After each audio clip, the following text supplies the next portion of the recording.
My name is Lindsay Smiling. I am one of the co-artistic directors of the Wilma Theater, and I received my MFA from Temple University in 2003. And I'm an adjunct professor at Temple teaching acting. Yeah, those are big questions. Awards typically don't really mean a lot to me as an artist.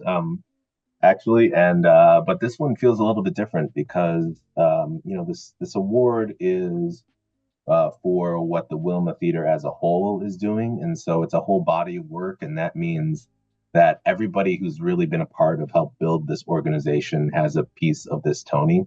And that means not just the staff and the designers and the directors and artistic directors and crew, but it also means the audience members and pretty much everybody in Philadelphia that has supported the Wilma and made us a part of their lives, have a piece of this Tony. It means that they value this type of work. Personally, I've invested in this organization for a long time. This was the first place that gave me a job right out of grad school, and I went away to New York for a while, and then came back because I was really excited by this type of work. Blanca Ziska was creating an acting company that was focused on continuing training and really develop listening to each other and embodied practice. So I was excited by that type of work, and she really invested in the actors learning this type of craft, this approach to making theater, and so she would pay actors to take these workshops, and then eventually formed an acting company where we get paid a small amount to take our days off and train together and become deeper, more embodied artists. So some recognition of that commitment to the community, to the craft, it means a lot. It means a lot for everybody involved in this organization. I'm also proud that I came from Temple, and so much of like our grad class was about forming a bond and getting to work together all the time. And so, in a lot of ways, this theater company feels an extension of a grad school experience of people continuing to grow as artists, to learn, go deeper, to push ourselves. That was a practice that I was hungry for after I left Temple. And Wilma was just a place that felt like a perfect home. Sure, countless. There's been countless ones that have been meaningful. A lot of them revolve around James Imes, Pulitzer Prize winning playwright, also from Temple University. Um, uh, One of the big ones for me was Kill Move Paradise. It was at a particular moment in time where the news was catching up to what has been happening to Black bodies for decades. And it was just such a beautiful, I think, healing gesture that play provided in the approach to theater that we were making. It all seemed to come together. And then, another one of James's plays, Fat Ham, celebrating, Black joy and queerness and softness, and again, such a healing gesture. And just to have that win the Pulitzer Prize, and then do that over the pandemic, in a digital version, and then have that success of a production going to Broadway, and then bringing it back home to Philadelphia with our own production here on the Wilma stage. That felt like such a wonderful journey over several years. But also, getting to work with some international artists. I think the production of The Cherry Orchard that we did with Dima Krimov was particularly interesting just because it was the Cherry Orchard, but we didn't really have a set script per se. So we had a lot of freedom as artists to literally write the work from night to night and rewrite it. And that was happening at a time when Russia had just invaded Ukraine, and so there was some poignancy to this director who pretty much lost his home. He couldn't go back to Russia because he had spoken out against the actions of his government, and that was felt like something that was right, immediately responding to what was happening. And then most recently, my mama and the full scale invasion as well. Having a Ukrainian playwright who changed the script from the first iteration of the co-production with Wilma Theater to the production on stage, and having you know the things happening in the news be directly reflected on stage felt incredibly poignant. And it wasn't about how are we going to keep changing this thing to be current. It was really the stuff we've been training to be vulnerable, to embody the work in a way that isn't about showing off, but really being honest and about connection, felt very meaningful and very important, which isn't always the case when you're doing theater. One of the things that's really interesting about the way things have been evolving here is, the Wilma was primarily run for a long time by two artistic directors, Blanca and Yuri Ziska, who traded off directing shows and having a guest director every now and then. And they created a certain aesthetic of kind of avant-garde theater, theater that pushes the boundaries, had a more of an Eastern European aesthetic. And with the formation of the company, the focus really became about the Philadelphia artists and what are ways that we can feature the work that we're doing within our hot house sessions, which is really just about the training. And so that started to open up a lot more voices into the mix of what was interesting to the company. And so the play selections became more a conversation around with a group of people.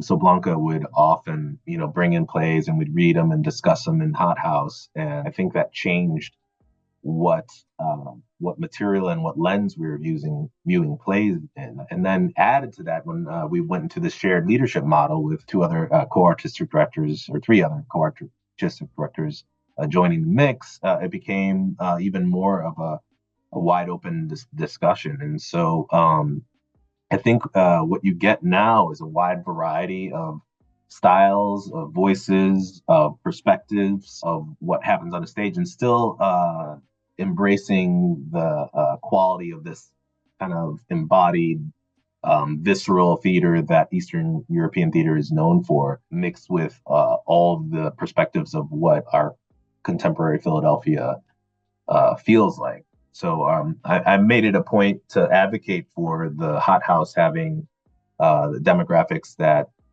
as closely as we can, mirror the city of Philadelphia. And, I think that was taken to heart. And I think other people have been advocating for that too. And I'm really proud of what our Hot House looks like. And, we'll continue to evolve and continue to add more voices.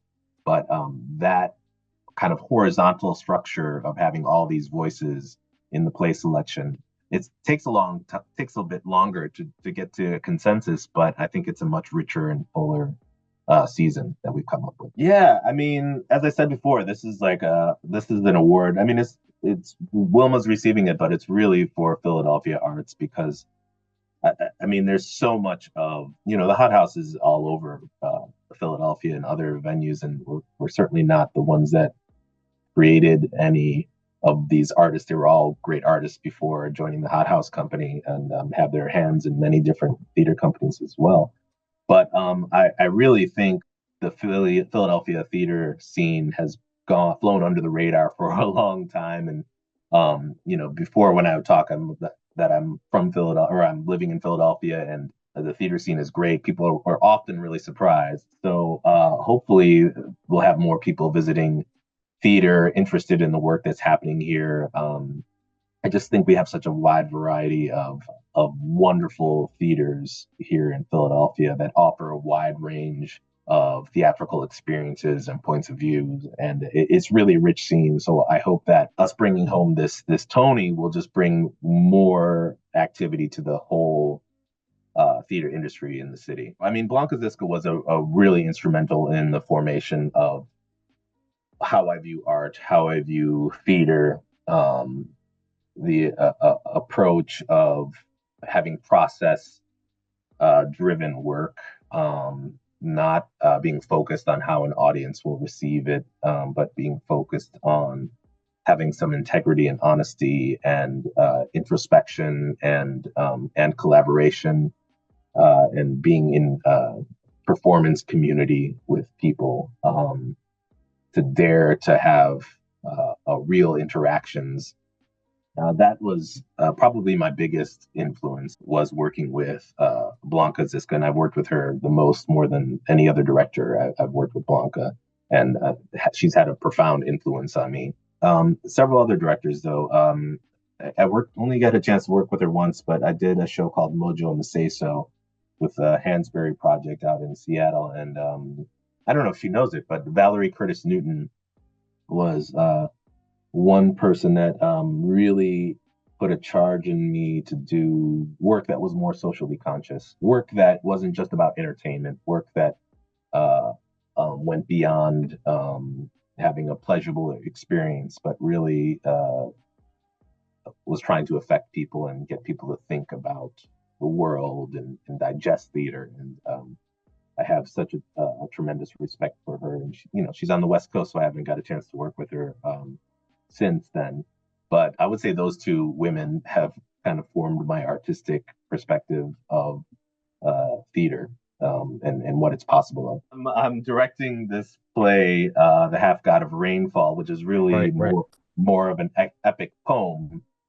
And so I'm excited by it. I'm scared by it. I'm eager to collaborate with a bunch of people around trying to put it all together and format it into this show for the Wilma stage. It's my first time directing for the Wilma stage, so I'm excited for that. I'm also excited to try to start to build shows from scratch with Hot House Company.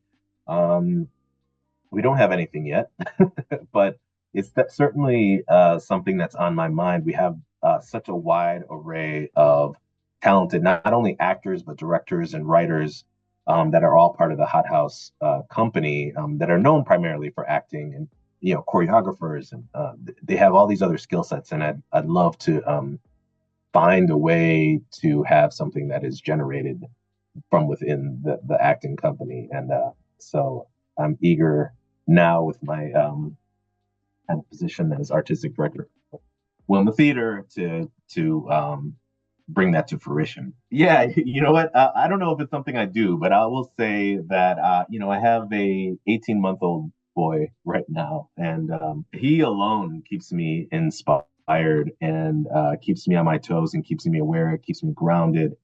I'm often just reminded from him of the spirit of play and how necessary that is as just a human being. I think, one of the things over the pandemic that I became keenly aware of was how much theater is essential into the experience of being human, of telling stories together, of being in the same room together.